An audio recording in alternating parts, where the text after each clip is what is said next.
एक छोटी लड़की रोज अपनी पागल सी माँ के साथ कचरा बीनकर गुजारा करती थी। शहर का सबसे बड़ा उद्योगपति आदित्य मल्होत्रा जब उन्हें इस हाल में देखता है तो उसका दिल पसीज जाता है। वो इलाके का सबसे बड़ा दानवीर था, इसलिए माँ बेटी की मदद करना चाहता था। लेकिन जैसे ही पागल माँ की नजर उस आदमी पर पड़ी, वो अचानक बुरी तरह घबरा गई। असल में 7 साल पहले आदित्य एक गंभीर बीमारी से जूझ रहा था। उसकी मंगेतर गर्भवती होने के बावजूद दिन भर कई काम करती थी, यहाँ तक कि खाना भी भागते भागते खाती थी। एक दिन जब वो किसी तरह इलाज के पैसे जोड़ पाई तो डॉक्टर ने बताया कि आदित्य की हालत अचानक बिगड़ गई है और अब उसे जिंदा रहने के लिए बोन मैरो ट्रांसप्लांट चाहिए। हैरानी की बात यह थी कि उस औरत का बोन मैरो उससे पूरी तरह मैच करता था। बीमार आदित्य को बिस्तर पर पड़े देखकर वो टूट गई और बिना सोचे समझे अपना बोन मैरो उसे दान कर दिया। लेकिन क्योंकि वो औरत गर्भवती थी, बच्चे की सेहत को नुकसान न पहुंचे, इसलिए उसे बेहोशी की दवा नहीं दी जा सकती थी। वो दर्द सहती रही और आखिरकार दर्द से बेहोश हो गई। जब आदित्य होश में आया तो डॉक्टर ने उसे बताया कि बोन मैरो निकालते वक्त उस औरत की मौत हो गई। सच्चाई ये थी कि आदित्य के पिता को उस औरत का गरीब घराना मंजूर नहीं था। जब बेटे ने रिश्ते तोड़ने की धमकी दी तो पिता ने डॉक्टर को पैसे देकर झूठ बुलवाया और आदित्य को जबरदस्ती अपने साथ ले गए। असल में वो औरत जिंदा थी, लेकिन ऑपरेशन के बाद सदमे में जाकर उसका दिमागी संतुलन बिगड़ गया। वो सब कुछ भूल गई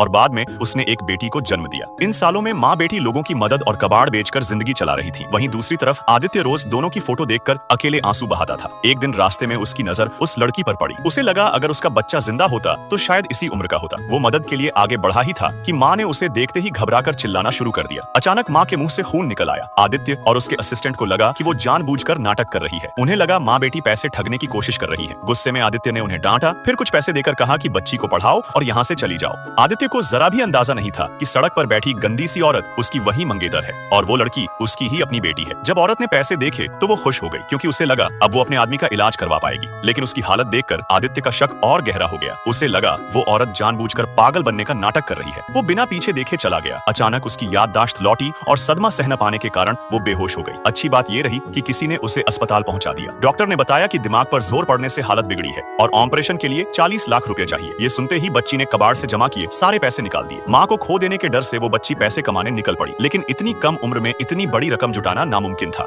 उधर आदित्य पुराने लम्हों को याद कर रो रहा था। वो सगाई की अंगूठी जिससे उसने कभी प्रपोज नहीं किया, आज भी संभाल कर रखी थी। पिता को गुस्सा आया और उन्होंने अंगूठी फेंकने का आदेश दे दिया। पैसे न जुटा पाने पर बच्ची को याद आया कि आदित्य ने खुद को दानवीर बताया था। वो तेज बारिश में उसके घर पहुंची। आदित्य के पिता ने उसे देखा और तौलिया देकर पूछा कि वो क्यों आई है। जब पता चला कि आदित्य घर पर नहीं है, वो लौट गई। लेकिन पिता को लगा ये बच्ची उनके बेटे जैसी दिखती है। तौलिये में मिले बाल से उन्होंने DNA टेस्ट करवाने का फैसला किया। इधर आदित्य को अंगूठी न मिलने पर उसने इनाम का ऐलान कर दिया। बच्ची को याद आया कि वही अंगूठी उसकी माँ के पास है। वो दौड़कर अस्पताल पहुंची, माँ की उंगली से अंगूठी उतारी और आदित्य को फोन किया। लेकिन जैसे ही अंगूठी दिखाई, असिस्टेंट ने उसे चोरी का आरोप लगा दिया और जाने लगता है। बच्ची रोते रोते उसके पैरों से लिपट जाती है और कहती है, अंकल मेरी माँ अस्पताल में है, उसे बचाने के लिए पैसे चाहिए।